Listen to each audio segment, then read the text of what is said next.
Hi guys, it's Lily, And this is Clover.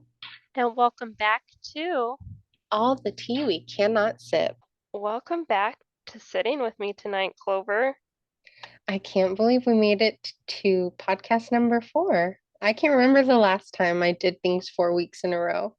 I know, and it actually helps me keep a routine because I'm like, oh, I can't let Clover down. I have to sit down and record this tonight. Oh, that's sweet. It really helps me stay out of my funk. I'm glad. I agree. It's a nice creative outlet, and I get that feeling of productivity and accomplishment when we upload on Sunday. Yes, because not only do we record, we both edit, and you edit the video that goes up on YouTube with all the pictures. So that is a lot of work. It is, and I think we're getting faster at it. We've been getting done quicker every week, and I think soon we'll start branching out more into our social media and really stepping into it. Yes, I'm excited. The thought of social medias when I first started editing was really daunting to me, but now I think that we are getting more comfortable and we will be able to focus on the socials more now. hmm I really had fun making our last episode too, and I couldn't believe I actually found some of the graphics we made in middle school and our freshman year of high school, and it was just really fun to laugh and reminisce with you.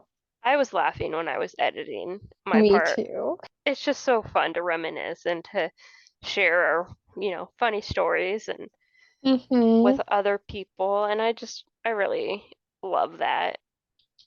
Me too.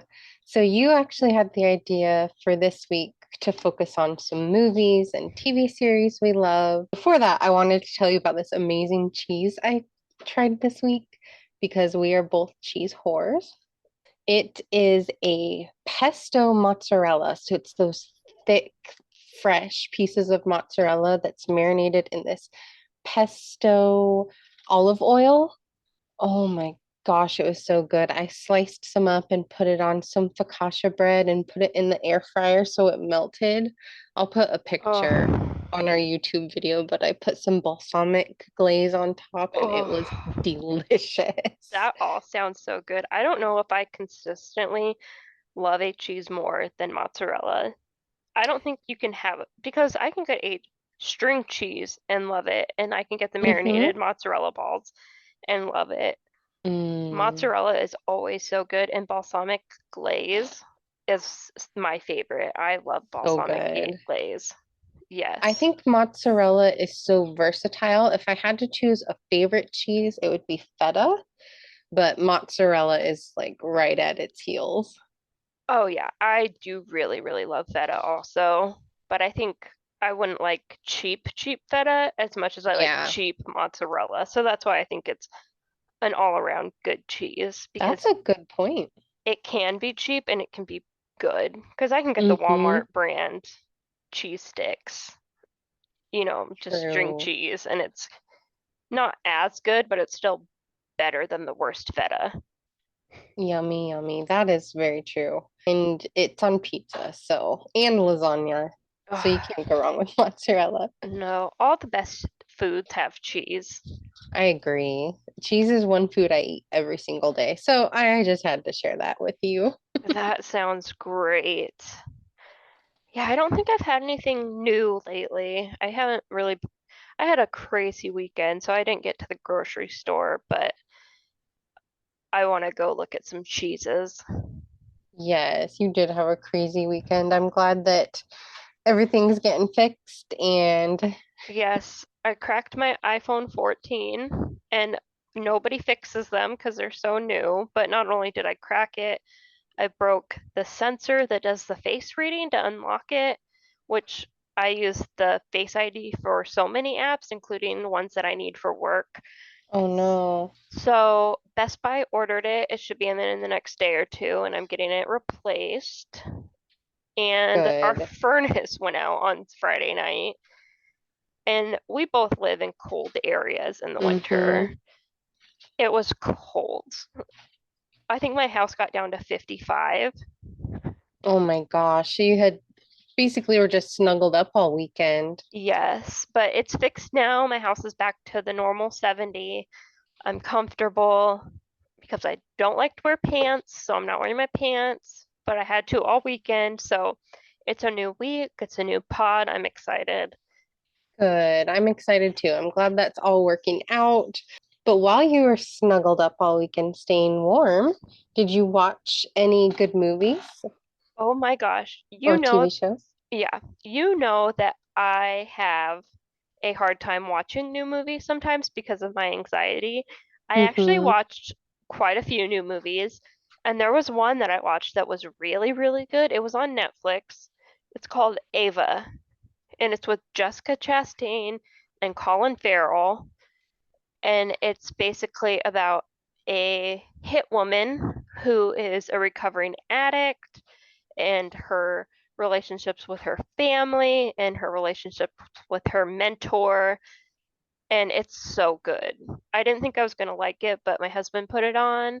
I instantly started watching it because usually it takes me about 15, 20 minutes to look up from my phone, but I put my phone down and I was watching it. It was really good. That sounds up my alley. Yeah, it's not something I would normally watch, but it was really, really good. What's the last movie you saw in theaters? This is actually really embarrassing. I don't go to the movie theaters that much. The last movie I saw was the Beauty and the Beast remake in 2017. Really? Yes. Well, at least that was a good one. Yeah, it was really, really good. And I mean, I don't regret that that was the last movie I've seen. I wish I've seen more, but what about you? What movie did you last see in theaters? I don't go as often as I did a few years ago. I feel like when COVID happened, I just kind of got too used to being entertaining myself at home. So the last movie we went to wasn't that great. It was Lyle Crocodile, which is a children's movie. Took our kiddo out. And I guess it was based on a set of children's books, which I had never read. And it was pretty cute and funny, but it wasn't one that I was like dying to buy or watch again. Because there are a lot of children and family movies that are really good, but this one was just all right, if I'm Yeah, being honest. I haven't seen Lilo Crocodile, but I do enjoy a good family or kids movie. Hmm. Did you read the book after you saw the movie? Yeah, I did look it up and I ordered it. And the book looks cute.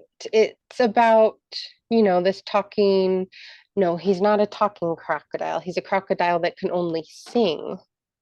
And just the shenanigans he gets into with this little boy, and it was pretty cute.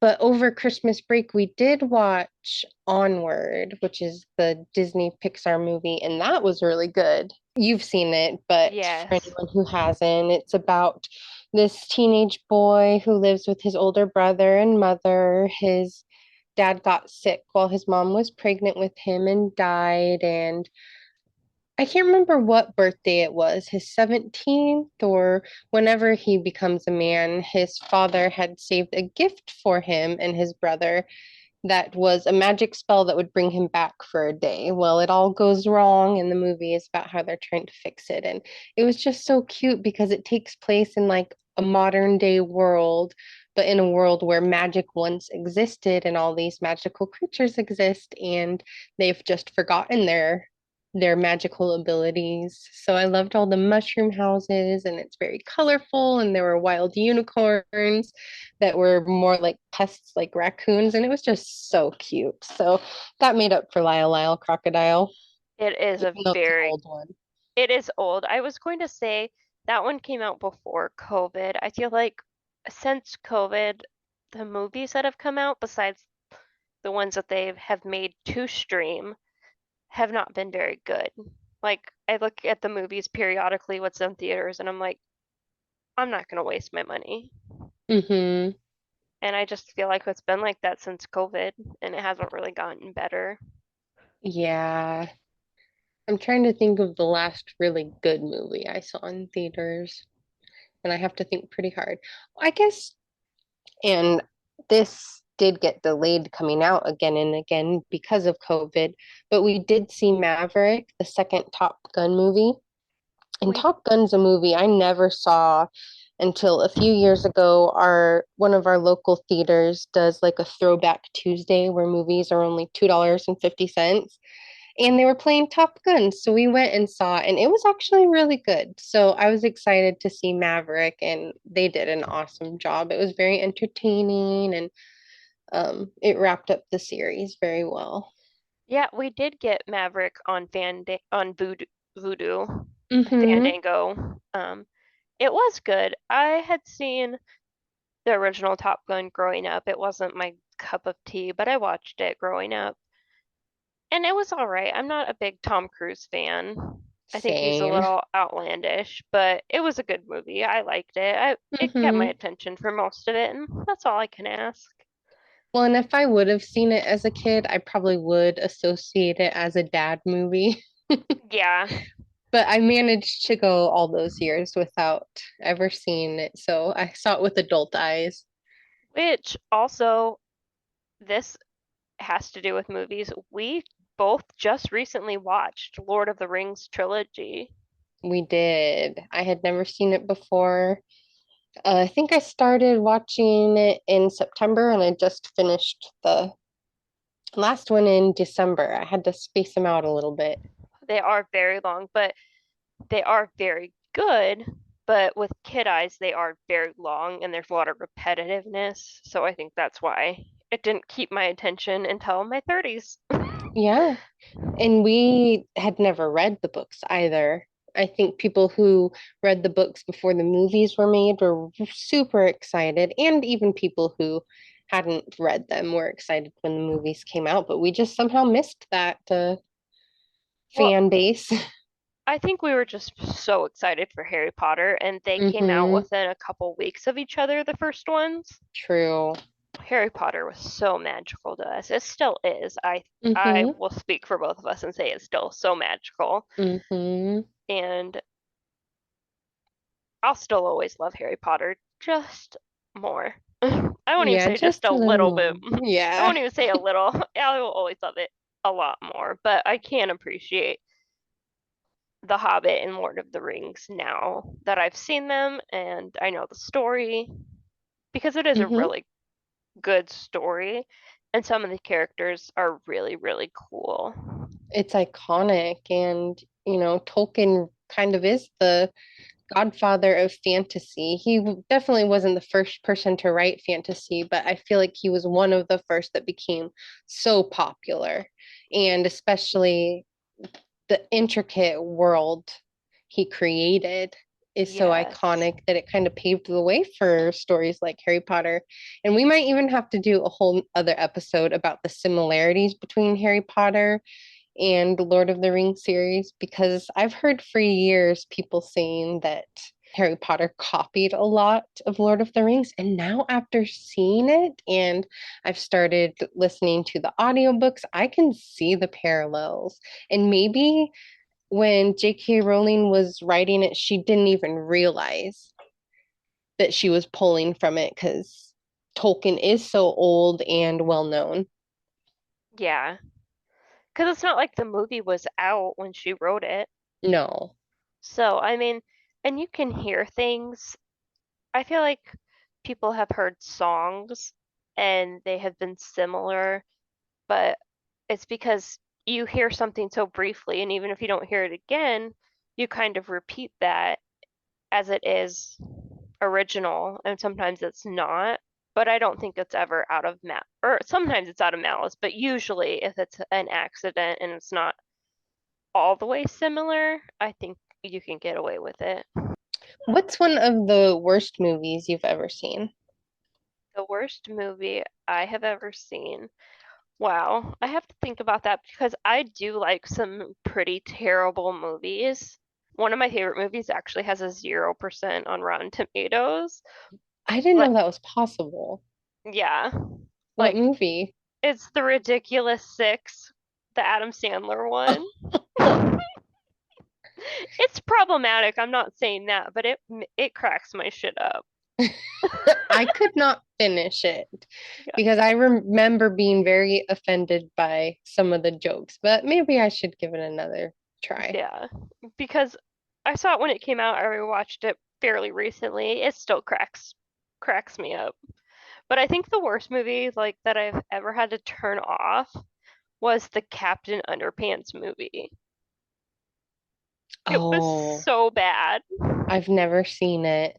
Yeah, it came out when my son was a little younger and he wanted to watch it, so we bought it on Vudu Mm-hmm. and it was so bad.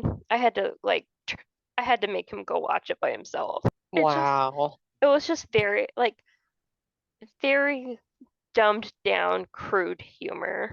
And I like crude humor, but not for fifth graders. And kids aren't stupid. They know so much more than they put on, and they're capable of enjoying more than just fart jokes. Yeah, and that's what it was because I can enjoy stupid storytelling, stupid jokes, but when it's really just fart jokes and underwear jokes, and I understand that that's what Captain Underpants is. He's in underwear, but the books have a little bit more substance than that because Mm-hmm. I've They actually do. read one of the books. Yeah, the books are very popular. But that movie, what movie have you hated more than any other movie? So, hate is hard to say about this movie, but there's no denying it is one of the worst movies I've ever seen. And it has a cult following for being known as one of the worst movies ever made. It's called The Room. It was made in 2003. And I first heard of it because when I was in college, were there was this local theater that played artsy films and stuff, and they would have a night showing this movie where people would just make fun of it, like throw fake spoons and silverware at the screen and things like that. And the man who made it, Tommy Wiseau, he also starred in it, directed it, produced it, wrote it. He himself is an interesting character. He claims to be from France, but grew up in Louisiana. Nobody can really prove this. Nobody knows how old he is. Nobody knows how he got money because the budget for this film was $6 million. And in the box office initially, it made less than $2,000. When you see the movie, even hearing that he spent $6 million is incredible because most of it is filmed in like the same room. Um, some of it is filmed on like the roof of a building, some in a hallway, but for the most part, it looks just like a nice condo. And it involves this love triangle. It's a very cheesy storyline in which he's like the victim being cheated on and ends up killing himself at the end in this like bed full of rose petals. It's just so bad, it's almost good. Like you hate watch it. I was thinking maybe he said it was $6 million budget and all he did was just pay his rent and say that was his budget. That's true. I mean, he could. When we were prepping for this episode, I actually was looking up other movies that did really poorly in the box office. And one of the things that Wikipedia said was that it's hard to find the actual costs of movies because producers and those companies do try to keep it pretty secret, whether it's because they're trying to hide things for stockholder reasons or taxes or I don't know what. So a lot of it is estimates. I just laugh that it's like called The Room or Room and it's Mm-hmm. just all mostly in a room. Like you don't have Yep. to be so literal. And he guilted this guy into being in it. He's supposed to be playing like a 13 or 14-year-old boy. He looks 30. That's Hollywood for you. So funny. I'll have to show it to you sometime. Yes, that would be great. There are lots of terrible movies out there, but sometimes they're like big ones that you're like, why did I watch this? Because I felt that way about Donnie Darko. I'm like, I don't understand this, and I don't think anybody really understands it. And if they say they do, they really don't. Oh my gosh. We had a friend in high school, I'm sure you can guess which one, who was obsessed with that movie. And she thought she was so deep and dark. And it has that Mad World song that she would just sing to herself and have suicidal ideations. And so I was really excited to see the movie with her because she talked so much about it. And I felt the same way. It was not that great. But could she explain it to you? No, I don't Exactly. I I don't don't think think I ever asked. I just don't think people really know what it's about. I don't think you're supposed to know, but people act like it's so deep and they understand. I don't think so. I mean, it's a good movie. I'm not going to say it's bad, but I think there's movies that people like because they think it makes them somehow seem above you because they're like, "Oh, Hmm. I get it. You don't." And I'm like, "It was good. Jake Gyllenhaal was really hot, but it Yeah, he was made weird." that movie better. And Yeah. to me, it just seemed like a movie about a teenager with mental illness. Yeah, that's what it was. And Like, does he ever get help? I can't even I remember. don't think he does. I only saw that movie when I was in, or, around the time it came out. So Hmm. I don't remember the specifics. I just remember people thinking, oh, it's so deep. And I'm like, I don't think it's as deep as you think it is. And doesn't he kill someone? Yeah, I think like the rabbit tells him to, and Yeah. then the And plane engine falls on him. and he puts her body into like the back of his car or something. I don't know. It's it's kind of disturbing. It And is. I just don't know that it even would have been so popular if it weren't for Jake Gyllenhaal. No, it definitely wouldn't have. Unless it was like an equally like up and coming attractive white male. Hmm. So, I mean, it is what it is, and it was okay, but it wasn't this some mind blowing, earth shattering film. I'm reading on Wikipedia that it was actually funded or financed by Drew Barrymore's production company, Oh, Flower Films. So I'm sure that had to do with its popularity too, since she already had people in the game. oh yeah, because she did have some really good movies. Oh, yes, I love her. I was thinking she was in Charlie's Angels, which is what we talked about a couple podcasts ago, Garrett Watts. So Hmm. I think I'll always, if I ever think of Charlie's Angels, I'll always think of Garrett Watts. Why? Because he loves that movie? Yeah. I thought No, it he was loves good. Kill Bill. He loves Kill. Oh, I think he does like Charlie's Angels. I think I've heard him talk about it, but he loves Kill Bill. Oops, hmm. I haven't seen either of them. Oh man. Well, we'll have to get to that. I And did look up some other movies on the list of box office bombs. And some of them were pretty interesting. I didn't necessarily do the top losers, but some honorable mentions that were surprising to me was the Mulan remake, the live action one from 2020, lost approximately $141 million. That can be probably attributed to COVID though, because it didn't really get to come out in theaters. Because I thought that movie was good. Have you seen it? no, I haven't, but I do remember that Disney Plus released it for a premium rate that you can Mm-hmm. buy it or rent it, and I don't think a lot of people wanted to pay $30 to watch a movie at home. No, they And were one of the first people that tried that, and I know I didn't take advantage of it. I waited. yeah, because I knew eventually it was going to be on Disney Plus for free. Exactly, and it was. Yeah, probably because it didn't do well, but also there is a movie that is also Disney that didn't do well in theaters at all, and it is now on Disney Plus, which is Lightyear. Mm-hmm. The movie no one asked for and nobody wanted. I love Toy Story, but that movie looked stupid. It was a movie about like a TV show that they made a toy over.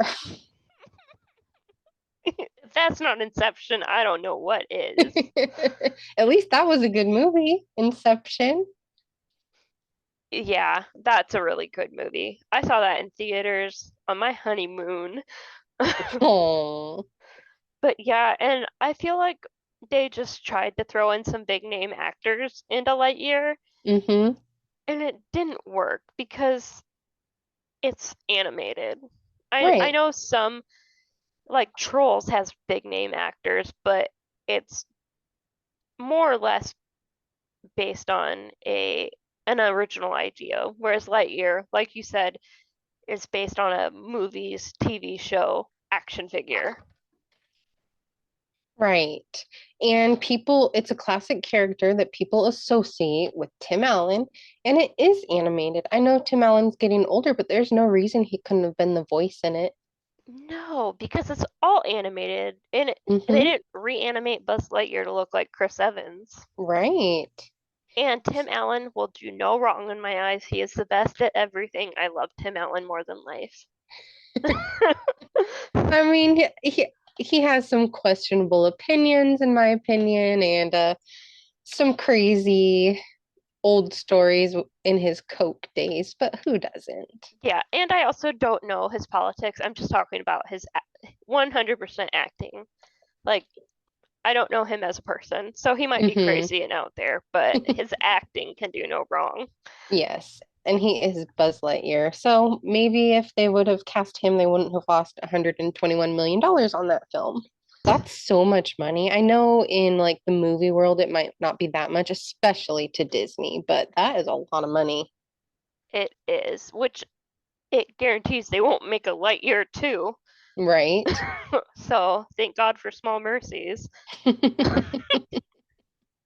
I have never seen this next one, but have you seen Cats, the live action? I've only seen clips. When I heard that they were making a Cats movie and I saw the cast list, I mean, it had Taylor Swift, Rebel Wilson, Jennifer Hudson, James Cordone. Am I saying that right? Cordone, whatever. I've heard both. Sounds great. And I like the musical Cats. I think the music is really catchy and good, and it's based on a book of poetry by T.S. Eliot, and I love his work. So I thought it was a great idea, but it bombed and it bombed bad. And the clips that I've seen from the movie, it just seems like they put way too much CGI and just too much money into like the backgrounds and the costuming rather than making it a good movie. Yeah, well, I feel like they put too much money into the cast. Mm-hmm. That's a You're lot of probably right. big egos, Yeah. and the CGI just wasn't. It was like all in the face, but then these cats had human hands. Mm-hmm. And I mean, Judi Dench is a treasure, Dame Judi Yes. Dench. But I mean, not even Judi Dench could save this movie. Right. And it is a musical that does not have any talking. The actual musical was just the songs.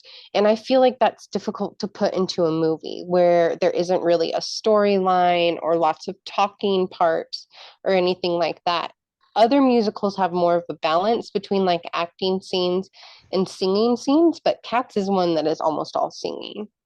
Yeah, because like Grease and Rent, Mm-hmm. those are balanced with the singing, Mm-hmm. Hairspray, because they also have storylines where the characters have lines that aren't Right. just vocals. So I do think that that is really hard to translate onto film because most people don't want to watch a 2 hour musical of just singing. Right.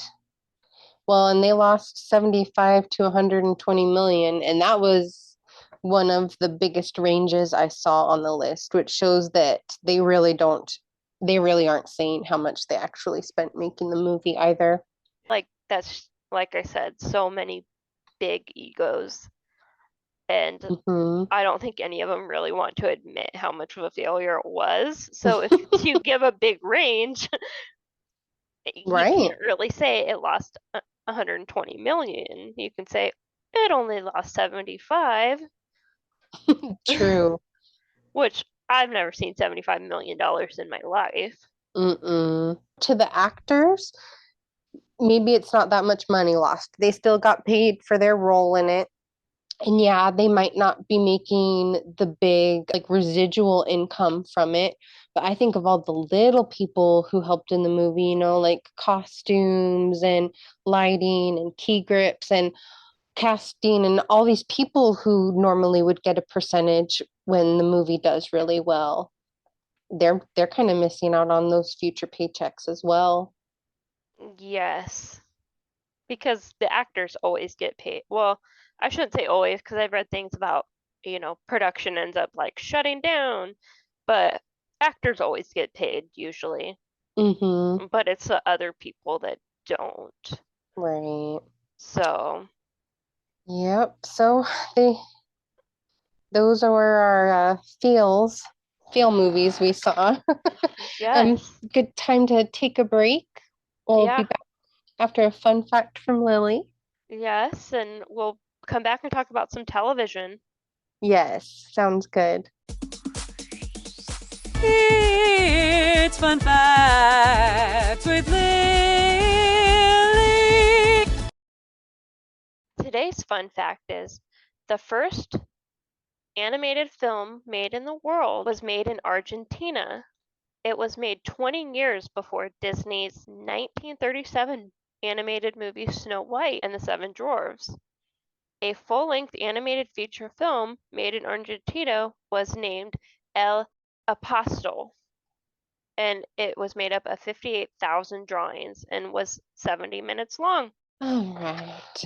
So we're both big TV watchers, have been probably our whole lives. I remember you watching ER in elementary school. Yes, I did like the Disney Channel and Nickelodeon, but I liked the real people shows. I was never a big cartoon person. I Mm-hmm. loved I loved Boy Meets World. I loved the Torkelsons, all the shows on, and I loved like the reality shows that were on the Disney Channel, like kids doing crazy things, competing, Double Dare. Those were always fun. I But wanted to go to the summer camp that Bug Juice was at. bug juice, it doesn't come in a jar. It I comes remember, from who you are. yes, I loved that show so much. And there was another one called Salute Your Shorts about a summer camp. That one was I on loved it. Nickelodeon. Yes, Yes. salute your shorts. But I did love ER when I was, 7 and Mm-hmm. Seventh Heaven.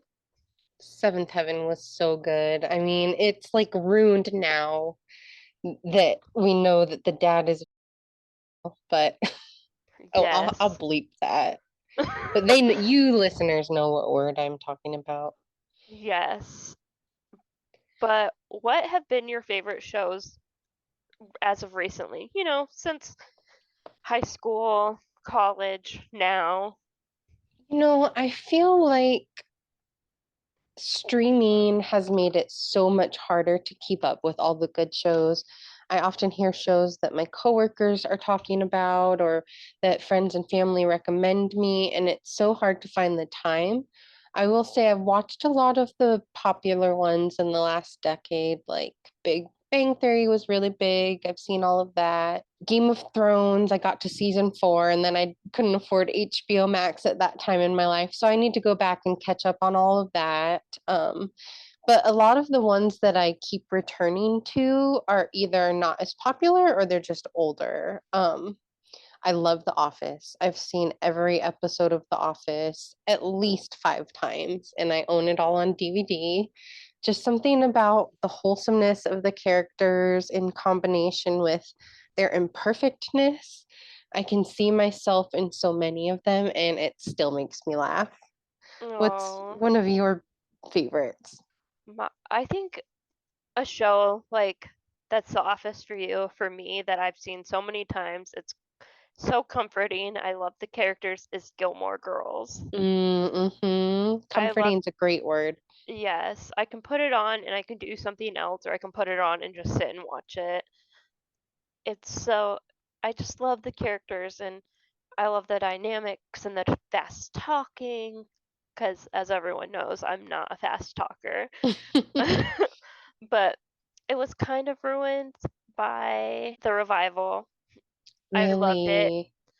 and I loved Lorelai, the mother's development, but the daughter, Rory, her development, it kind of felt like they ruined all of her character development and who she was as a core character in the original show was all kind of ruined That's by it. really disappointing. I've never really tried to watch Gilmore Girls, or it's never been a show that I wanted, but I can imagine how it would feel when you're so excited for a reboot after all these years with characters that you felt like you really understood, and then to have someone write something that seems so uncharacteristic. It'd be so disappointing. Like the cursed child Ugh, for Harry Potter. don't get me started on the cursed child. We'll save that for another episode, but Yes. yes. Oh, that is disappointing. I also feel like with the Gilmore Girls reboot, it made the old episodes more popular, and I think it got people who haven't seen it before to watch it. But how do you feel about that? Like, were you happy to see more Gilmore Girls stuff available, or do you feel like they're fake fans? Oh, I'm happy that if people are enjoying the original series. Mm-hmm. Uh, I love merch. I'm always happy when there's more merch available. So when the revival came out and there was more going around, I liked that. And there were more people to talk about it with, more people knew what was going on. So I don't think I'll ever be one of those people that try to gatekeep what I really, really love Mm-hmm. because I want other people to love it just as much. That's nice of you. Yes. I feel like I feel that way most of the time. I did when Twilight was super popular, I was annoyed by a lot of the fans who weren't fans until the movies came out because they were a whole other crazy type of fan. But you're Yes. right. More people liking something you love is only good for you in the long run. There Yeah, used to not be it was so hard to find Harry Potter clothing 10, 15 years ago. Now it's in every store. which is so amazing because, we'll snatch it up. But I Mm-hmm. was one of those people that did not read Twilight until it came out. But I was not a crazy person. No. Well, and also we were like their age. We weren't 30-year-old moms obsessing over the love life of teenagers. Yes, because we were still we were still teenagers when it came out. Yeah, I had just turned 18, graduated and went on a vacation with my boyfriend, and we stopped at Walmart and I grabbed the first Twilight book because it was like $5 and I was hooked. Yeah, because after I watched the movie, I did read like all of the books in like a week. Mm-hmm. I was just so excited. And my husband at the time, he just happened to be at a store where some of the actors were doing a signing at the time. And he felt bad that nobody was at the table because this store was not catered to teenage girls. Mm-hmm. And so he went over and he got a copy. He did not get it signed though, which makes me want to throw the whole husband away. Oh no. I know. Well, I can understand that though. He probably felt weird enough buying the book in the first place, but then to ask them for an autograph, it'd be hard Yeah. for any grown man to do. Yes, especially because I wasn't with him. Yes. So I can understand why he didn't. So I think it's just nice that he went up to them and got one anyway, Mm-hmm.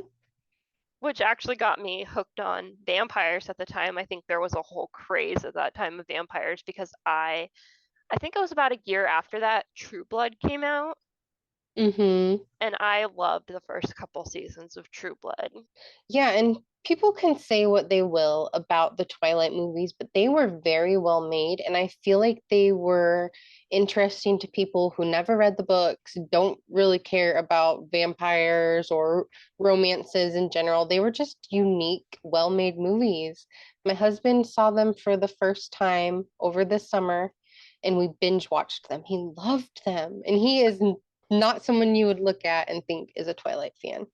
I was gonna ask you, like, hasn't hasn't your husband seen them? Because I know mine has, and he's never read the books. Mm-hmm. And he enjoyed them for what they were. I don't think Yeah. he would call them masterpieces, but he enjoyed watching them and they were entertaining. We, Mm-hmm. I think we saw the last two in theaters. I don't think we saw the second one, but we did see the last two in theaters. I do remember going to the first one with my friends and we were all excited, and then no one wanted to go see the second one in theaters. So that was the first time I ever went to the movie theaters by myself, and it was packed. I sat on the end because there was only single seats left at the time, and I was so engrossed in the movie. It didn't even feel like why did I even need friends there? I was so sucked into the movie, you know? Yeah, I think some people are so hung up on going to the movies alone. Mm-hmm. You you don't talk during a movie, so who cares if somebody's there with you? Well, you're not supposed to talk. I will say Mr. Clover tries, and sometimes I have to shush him. Very similar to Mr. Clover, and I talk during movies. But not in a movie theater. But when we're at home, I'm like, what's happening? What's going on? Mm-hmm. All the time. You All know when will be somebody revealed. pauses it. Yeah. When somebody pauses the movie, then you're like, oh, I better stop. You're so right. That's like a nonverbal cue of, okay, get it out of your system because I want to watch this movie. It's like when you're talking to someone who's reading and they sigh and put down their book and look right at you. That is me because I feel like my family, they do not want me. They don't care if I'm around until I pick up a book, and then everybody wants something. And I'm like, okay, I'm gonna put it down this one time, so you better ask me everything you need to know. Yep. But that's also me during movies. But what I act so offended when people do it to me. Well, it's hard to see ourselves that way, but it's very, very true. Um, Back to TV shows. Yes, I was. Do you have a question? Because I have one. Oh, go ahead. Is there a TV show besides The Office that you have watched all the seasons of that is a very long series? There are quite a few actually, but one that comes to mind that's right up there with The Office to me, and it's no means unique. I'm a basic bitch, but Friends. I know a lot of the Yes. jokes have not withstood the test of time. There are some offensive jokes in there. I will be the first to admit it, but it still makes me laugh so much. It makes me cry. There are episodes I will watch again and again. And it's just because I love the characters. Like, I wanted a group of friends like that. I watched Friends when I was little, and friendship, especially your friendship, because we've been friends since elementary school, did get me through some of the hardest times in my life. And that's what Friends is all about, just these people growing up together and becoming who they were meant to be. And I just love it. Oh, that is really sweet. I have seen a lot of Friends. I won't say it's something I can rewatch just because of, my own self, but I do appreciate it for what it is and how Mm-hmm. groundbreaking it was at the time. And I can't fault anything for not withstanding the test of time because The Ridiculous Six only came out like 4 years ago and it's not great. Great when it's offensive, but also it's funny to me. So, Right. Well, and we could go on forever about how comedy does and should, in my opinion, have different rules. I can forgive things from a comedy movie or a comedian than I would like in an office meeting, you know? yes, and I do know that a lot of comedians and comedic actors, they they do say y- it's not the same as it was, and it shouldn't be because Mm-hmm. we're growing as a society, we're learning. So I do think that's important to understand that, even the writers of that show have said they would do things different now. Absolutely. So it doesn't take away from what it was at the time, I think. Hmm. Yeah, you have to look at it for what it was at the moment. I had a friend, you know who hated I Love Lucy. She said it was so sexist and that she watched this one episode where Lucy saw, I think it was like a gun that Ricky was using in a show, found it in his pocket, and she thought he was gonna kill her. And this friend was like bawling watching this episode because she thought it was just so terrible how Lucy was treated and how like women were back then, and didn't want to listen to how actually groundbreaking that show was for the time, starring a woman, produced and written by a woman. It showed a couple sharing a bed on television for one of the first times. An It showed a, interracial couple. I didn't even think of that, but you're right. A pregnant woman had not been seen on television before, and Lucy fought for that. So I think it is really important to remember the context. Yes, that we have grown and people had to pave the way. Even if it's different than now, that was still groundbreaking at the time. Mm-hmm. I believe that too. Mm-hmm. That And it's sometimes just, you can't change the game by changing all the rules right away. Sometimes you have to play by them and make subtle changes so that a few years from now a lot has changed, but it almost happens so slowly that people can't really put up a fuss. I think that's why it was so successful because it wasn't breaking too many of the social norms of the time. Mm-hmm. Like it was just enough to be, you know, iconic now, but it wasn't enough to be boycotted. Right. Or get canceled. Speaking of canceled, are there any TV shows you think should be canceled? I think I'm done with Big Brother. I loved that show when it came out, and I love reality shows and especially shows that involve like competitions.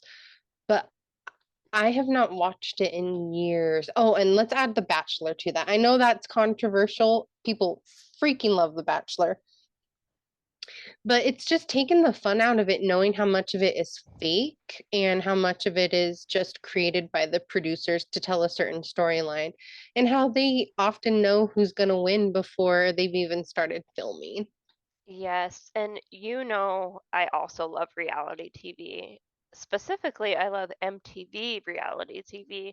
I Mm-hmm. loved The Real World. I loved The Challenge, but I think that is a show that needs to stop because there is no real world, there is no road rules.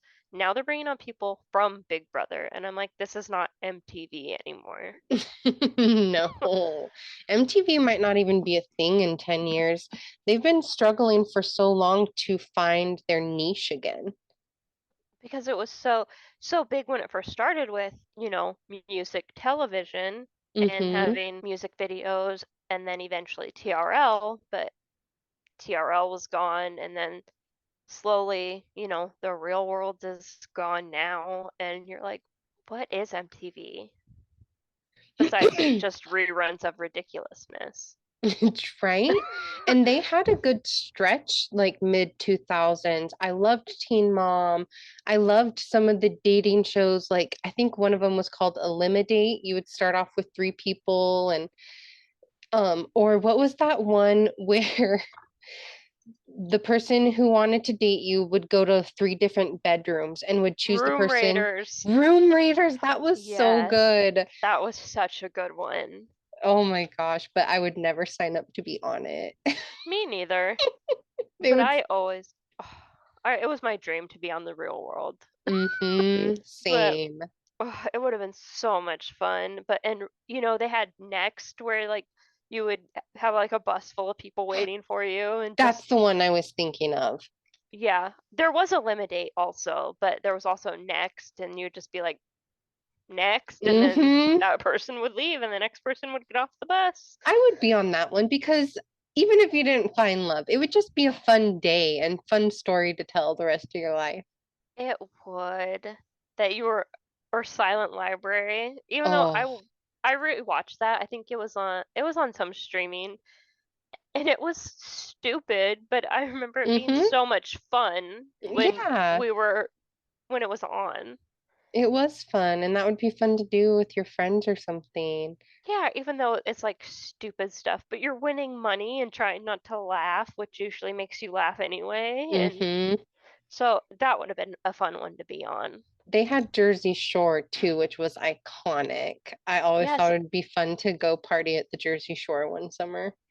and similarly at VH1, those were some really good shows too. Because I Back was in the gonna say, day. yeah, Mm-hmm. Flavor of Love, but that was not on MTV, that was on VH1. But Mm-hmm. those were some great ones. A Shot of Love with Tila Tequila, who is not a good person now, No. but Surreal you know, life. surreal life. Yes, Celebrity Fit Club. Oh God, that was good too. And I love New York. I love Tiffany Pollard. I still follow her. She doesn't post as much on social media now, but n- back then I hated her, like, because I thought that's really who she was. But I recently rewatched Flavor of Love 1 and 2 and started I Love New York. And I think a lot of it is a character. I do think her mom really is crazy though, and I feel bad for her. Yeah, I think to be relevant on, especially in quotations, reality TV, you do have to be a character, at least a Mm-hmm. heightened version of yourself. Yep, you have to be outrageous. I do feel like TV now, since there are so many options on so many platforms, it's not as groundbreaking as it once was. You don't go to work and be like, did you see the new episode of Lost last night? Or Mm-hmm. Heroes. Like all of those shows, they were so big and there was like a sense of community almost. Mm-hmm. Yeah, And having to wait to watch it all week because now a lot of stuff that's released, the whole season is released at once. or if it's not, I usually wait until it is. Same. Yeah. Because I'm like, I don't want to wait each week and I can wait, 6 months and watch the whole thing in a day. Mm-hmm. Another thing I like about streaming is how you can watch stuff that might not be new, but is new to you. I remember a few years ago, I binge watched the whole Desperate Housewives series. I think that was 8 or 9 seasons. Have you ever seen it? I've seen like the first 4 seasons, I think, because I did watch it when it was first airing on TV. Yeah, I remember when it was on TV and it was really popular when it was on, but I had just never gotten around to watching it and I loved it. I loved how each season was a different mystery and how it was kind of like a soap opera, but like the production was really good and it was cheesy and like lots of love-making scenes and lots of drama and rich people, but it was entertaining. Yeah, it definitely was a primetime soap opera. Mm-hmm. Like it's not going to be on during the day, like it's going to be on at a good time because the Mm-hmm. production was so good and the actors were so good. They were very good But acting. it is a very, and I feel like Desperate Housewives started around the same time as Grey's Anatomy, and around that time Grey's Anatomy was so good. Oh, good point. I That's another one I was late to the party too. I think I started watching it when maybe the fifth season was out, and I only watched up to season 6, but I loved that show. Me too, and I'm pissed it's still going because I made it to season 13, I think, and I'm Mm-hmm. like, okay, I can't anymore. Like, Yeah. there's too much, like, even though I knew it was ridiculous when it was happening, like, all those things wouldn't happen to somebody, they still made it interesting, and now it's just not as interesting, and all the good characters are gone. That makes it really hard as someone who watched, the original cast and from the very beginning, knowing that it needs to be wrapped up for the Yes, sanctity of the characters you've grown to love? because now they're just kind of ruining characters again, like I talked about, Mm-hmm. to write them off the show because they've been on it for 19 years. Mm-hmm. So it it's upsetting that they would ruin character development to continue the show. Just for money. Yeah. Well, normally, or normally, like we've been doing this for years, but lately in our podcasts, we've been sharing some products we really love, but we thought to go with the theme for this podcast, we would share our three desert island movies. So the movies we would be stuck watching for the rest of eternity. And what's your first one? My first one actually has come up already with Garrett Watts. I love Kill Bill. I never watched it when it first came out. I mean, I'm pretty sure we were it came out in 2003. So I was a little young to be watching it back then anyway, but my brother showed it to me on my 22nd birthday. We sat down and watched it, and it's a long movie, but I had never seen a Quentin Tarantino movie before, so I really didn't know what I was getting myself into, but it hooked me within the first minute or two because it opens with this woman in a wedding dress who is clearly pregnant, laying on the ground, bleeding as a group of people beat her almost to death and shoot her. And you quickly find out that she's an assassin. And the movie is about her tracking down her ex team of assassins who came and tried to kill her on her wedding day. And she tracks them down one by one, and she is just she's played by Uma Thurman, and she's just such a badass. And the movie's very colorful. It has how would you describe that, where the plot like changes scenes and timelines a lot, so it really just made my brain keep working and pay attention. I like movies like that.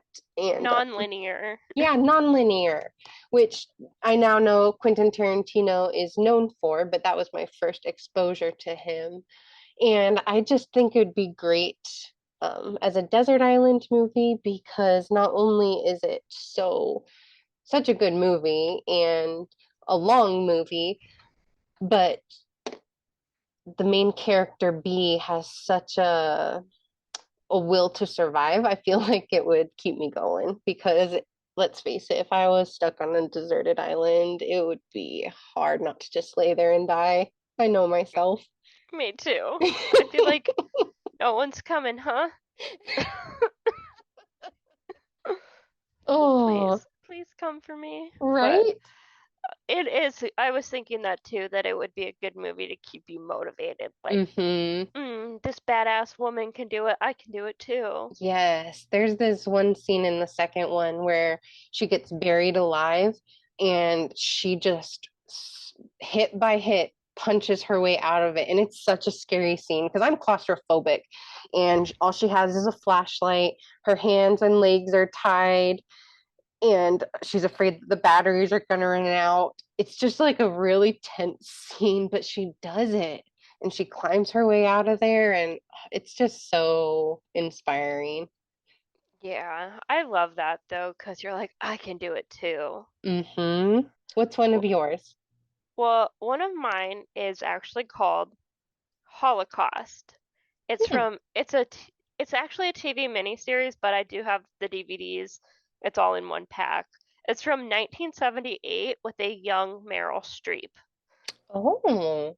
And it is so good to me. It is about a woman and she's German. She marries into a Jewish family and it just goes through all the things that happened to that family and her trying to find her husband and her brother-in-law and her in-laws. And it's just so heartbreaking, but she's so strong. She does what she needs to do to get Mm-hmm. stuff done. And it's really long, so it would be good. It's a mini series. Mm-hmm. Um, so it would be good for a desert island, but also, you know, I feel like when you see something as horrible as the Holocaust, it puts whatever you're going to into perspective, and you're like, yeah, I'm on a desert island, but nobody's actively trying to murder my entire race. I mean, we obviously have access to a television if we're watching movies, so it's definitely not as bad as the Holocaust. Yes, so I, I just definitely think that if I could see, like, okay, this person could live through this, I can do something to get myself off this island. Where, I why would I agree. want to leave if I have a TV? but I only have 3 movies, so eventually I'd want to leave. Mm-hmm. Well, I am Googling that right now to see if it's streaming on anything because I've never heard of that. And it sounds Yeah, pretty interesting.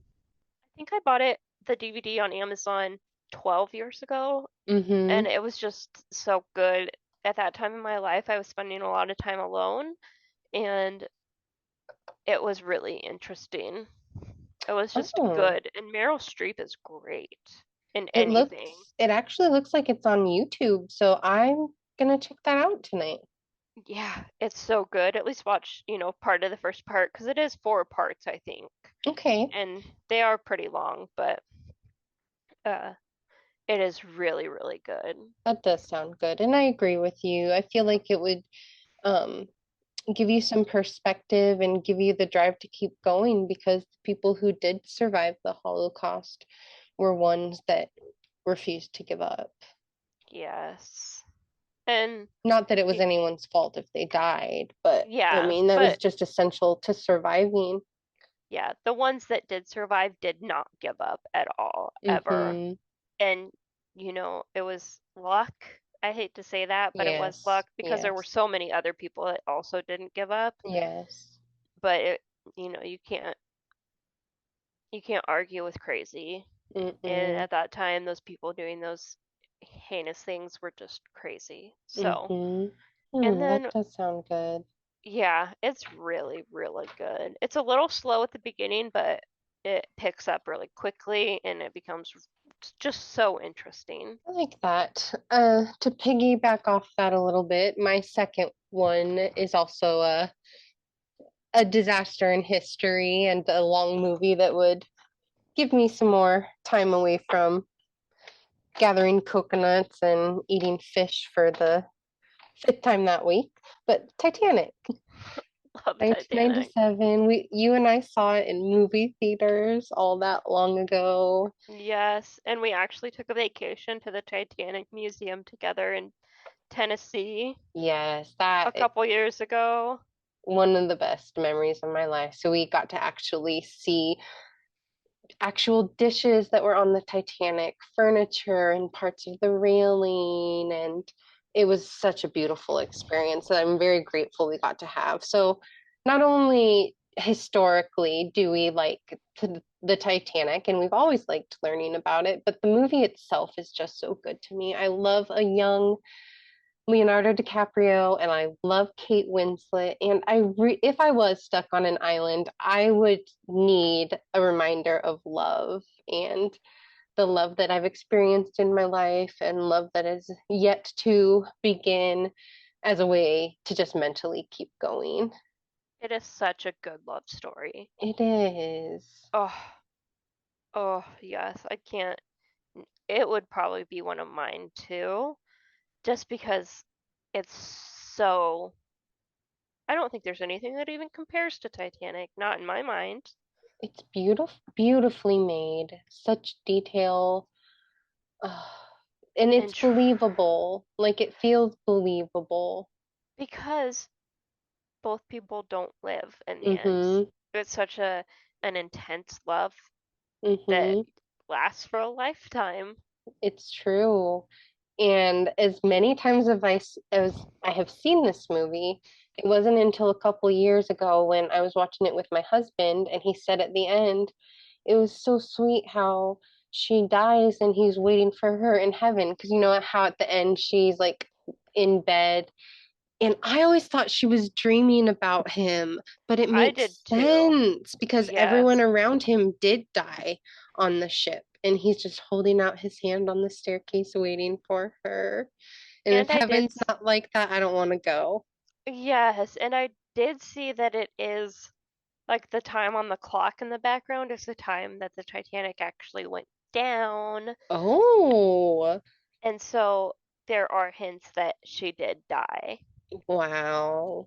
And she met all those people, you know, at that, because I don't think you'd ever get over such a horrific experience. No, never. Especially as one of the few survivors, the guilt of that, and especially losing your love. Yes. Oh, What is another one of your desert island movies or shows? So I know that we did not talk about Harry Potter, but we decided that we were going to do a whole podcast on Harry Potter because we have so much to say. But I would definitely have the last Harry Potter, Harry Potter Part 7. I think they should be one movie, so I'm counting it as one. As long as I can have both parts of Kill Bill, I think that's fair. I think that's fair too, because I don't need the whole series, and Kill Bill is only two, so Hmm. you get two, I get two. Fair. Harry Potter 7 Part 1, Harry Potter 7 Part 2. It's just my favorite part. Like, I think the beginning of Harry Potter, like Harry Potter 1, 2, and 3, are super magical. And you Hmm. learn so much about the world and the people, but just seeing what everyone overcomes in the last two movies for the betterment of their world is so great. It makes me cry I every time. agree. That would definitely be on my list. I would probably even replace Titanic with Deathly Hollows. But if we're on the island together, then you can bring it and then I'll bring Titanic, so we'll be okay. Yes, that's why I didn't also say Titanic, just because I know if we're on a desert island, it has to be together. Right? Otherwise, just kill us anyway. But I Yeah, agree. Deathly Hollows is has so many sad moments, but it also has many happy moments and celebratory moments and moments full of love and hope. And what I love about Harry Potter in general, but Deathly Hallows really showed it, is how Harry is the hero. He's the main character the whole series, but he does so begrudgingly. He does not want to be the chosen one. He does not want people to die to save him. He does not want to save the world, but he does it because that's life. You do the right thing, even when it's hard. You do what's good for more people than just yourself. yes, and I do think that Harry Potter, the last ones, do a great job of showing that you cannot do something by yourself, that the help of the people around you are so important because What a great perspective. you would never make it far enough to even accomplish the end result if you didn't have the people fighting who Hmm. know that they're not the chosen one, but they believe in the cause just as much. Oh, that makes me teary too. I never thought of that, but it's true. He couldn't have done any of it on his own. And even not just Ron and Hermione, but Luna helping Hmm. him find Rowena Ravenclaw's diadem and Neville killing Nagini. It's Hmm. just everyone. Even the Malfoys, like Narcissa pretending he wasn't alive, and Draco saying he didn't recognize Harry when Hermione had tried to transfigure Harry's face so he wasn't recognizable. Yes. It's just it it helps kind of blur the line between, somebody who was portrayed as such an evil character or an evil family in the end that, the people that you love the most are most worth it in the end and not a mass following. Hmm. Oh, So, yeah, that would be a great desert island movie. yes. And I've seen the other ones I've seen them all so much that I don't have to watch, the first six to enjoy the last two. Definitely. Yes. And you have one more, don't you? I do. I guess it kind of depends if we can bring a season of a TV show. If I not, think I have another. we can bring a season but not a series. So if you have Okay. It would definitely be The Office season 7. They have so many good seasons, but this one is particularly good. It's the one where Steve Carell was actually leaving. So it's his last season that he's in. And his character, the manager Michael, through the whole series, he's kind of this buffoon who has worked at this same company for 15 years, even though he doesn't get paid very well, just because he likes the glory of having the title manager. And he's inappropriate and like kind of too scared to really do anything big with his life, but in this season, he really goes after the woman he loves and they get engaged. And there's just so many funny episodes. So I could watch that one again and again, and I would need to laugh if we were on a deserted island. Oh, that would be good because you want something to make you feel strong, but I feel at some point like I need to wallow Yes. and I need to watch something to pick me up and take my mind off my situation. And Mm-hmm. I think that would be a good one just because you would just be laughing. What show makes you, or movie makes you laugh again and again? Um, Probably The Big Bang Theory. Mm-hmm. I can watch Sheldon is so funny, and I know some people have problems with Sheldon, the character in particular. They have problems. Everyone has problems with everything. I don't. I think Sheldon's funny. And I do I just too. crack up. And I was watching it the other night, and it was the episode where Sheldon and Amy get married. And Oh.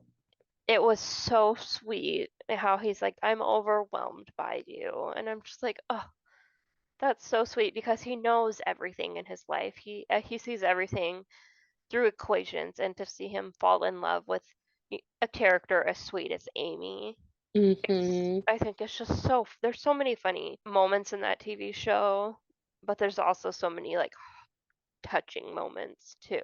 Yes, I do feel like that's one show that had really good character development. And I agree, it's one that makes me laugh over and over when I watch it. I didn't love the way everything ended in the in the finale, but overall, I love it as a show. Yes, I do love that Amy and Sheldon got their Nobel. I think that was a Yes. great way to end it. Mm-hmm. There were other things that happened that didn't need to, but Yeah. and I would have liked for Raj to actually have somebody. That was really disappointing to me. And they spent kind of the last couple seasons turning him into this creep and this arrogant jerk that he had never been in the first 7, 8 seasons. So it didn't really make sense to me. Yeah, because I think Howard got better, like as he Yeah, he became with did. Bernadette and with becoming a Mm-hmm. father and losing his mother. I think he became a better person because he was very creepy and off-putting in the first couple seasons, Yes. but they did kind of ruin Raj. Mm-hmm.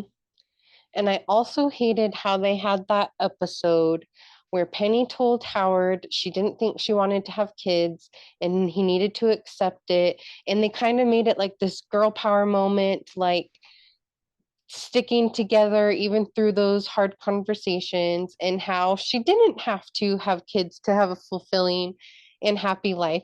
And then the last episode, spoiler alert, but this has been a while ago, so I'm sure most of you who care have seen the end of the show.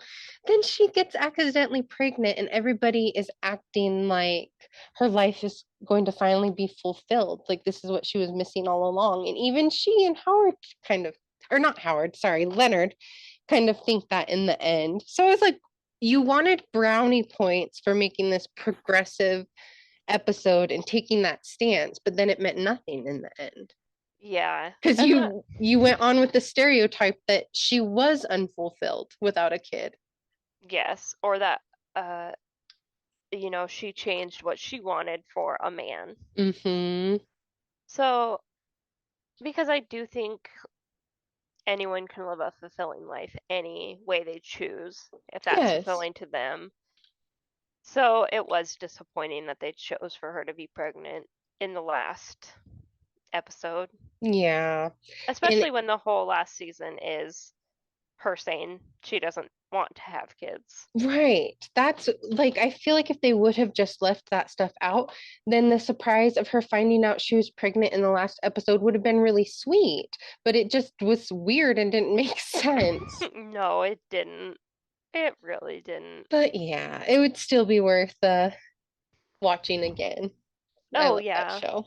I do too. And it's funny, it's smart, it's nerdy humor, Mm-hmm. it's smart humor. I like that. Mm-hmm. And I actually did learn stuff watching that show. I had never Yeah. heard of Schrodinger's cat before that show. Yes. So And I there, looked it up. yeah, I love looking things up on like that I see on shows, or if I watch a new movie, I'm like, where have I seen that actress before? And when my phone was broken, I was watching a movie and I'm like, I can't even look it up. Oh no. I was so disappointed. I'm like, I know that person, but it's all good now. Hmm. Well, and there's plenty of good stuff to watch in the future coming, I'm sure. And we'll I just have think to so. talk about that at a later time. Yes, I think so. My last one is I went back and forth about this because I wanted to pick Star Trek Deep Space Nine Season 5, but Mm-hmm. I do think I would enjoy the HBO miniseries The Pacific over a long Oh. period of time because they're kind of stranded on a desert island. Well, it's not a desert, but it's an island in the Pacific. Oh. It's about Marines during World War II fighting the Japanese in the Pacific, Guadalcanal, you know, and it just follows the lives of different Marines. And it's heartbreaking because it's war, but it's Yeah. also, some people overcame so much and it showed, their lives after the war and them trying to readjust or how, they fell out of contact with people they had been so close to. And then towards the Mm-hmm. end of their lives, and sometimes when you're with somebody in such a stressful environment, it's hard to be reminded when you're with that person. So I can Yeah. understand it, but it is very sad. It's based on two books by two of the Marines in that series, and also I think it's like a 10-part miniseries, so it's 10, 11 hours, and that would fill up a lot of time. So were they stuck on the same island as their enemy? Yes.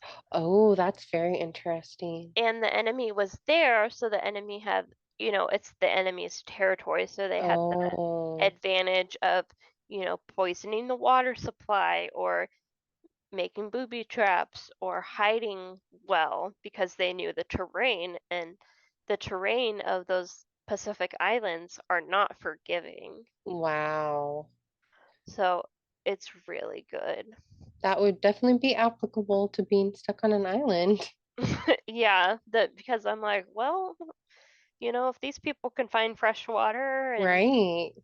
And give you some coconuts, ideas. yeah, or I don't even know how to crack open a coconut, so I could watch them do it or something, Mm-hmm. So, or there's like a part in it where they're like standing in line for chow, and the the cook just like slops a thing of like overcooked rice and it has maggots in it, and they're Oh. like, just think of it as protein. Mm-hmm. And I'm just like, to survive, to Yeah. have energy to fight the enemy, or the enemy would be the island to me that I'm stuck on, or myself as the Mm-hmm. enemy. I'd have to have energy to survive that, and I'm like, okay, if they can eat maggots, I can too. Right. Do what you gotta do. And we would never even know how much we're really capable of until we're in that situation. Yes, but I don't want to be on Naked and Afraid or anything because that just doesn't sound fun. No. I mean, I really don't mind being naked. I walk around the house naked when I'm alone, but that's not for the world to see because yeah, they blur out your boobies and everything else, but you can still see all the rolls, you can still see the hairy legs and armpits, the every freckle, every tan line. And usually they're not that far from civilization. I didn't think of that. Like, if I don't want to like see somebody like barbecuing and I'm just like walking around in sandals. Like, what the hell? Right? And it would just make me, I at least need panties if I'm sitting down and stuff in Yes, nature. I don't want to sit on a log bare butt. No, what if a bug crawls on Up you? your holes. Ew. Oh, okay. Ugh. New fear unlocked. Yes, Naked and Afraid 2.0. Ugh. All right, girly. Well, it's another successful podcast. I think so, and we'll be back next week Mm-hmm. and stay But safe in this crazy world and crazy weather that's happening all over. right, it is getting crazy. Let us know in the comments below what we should watch next while we're in our houses, avoiding the apocalypse. Yes. Have a good day. Bye. Bye.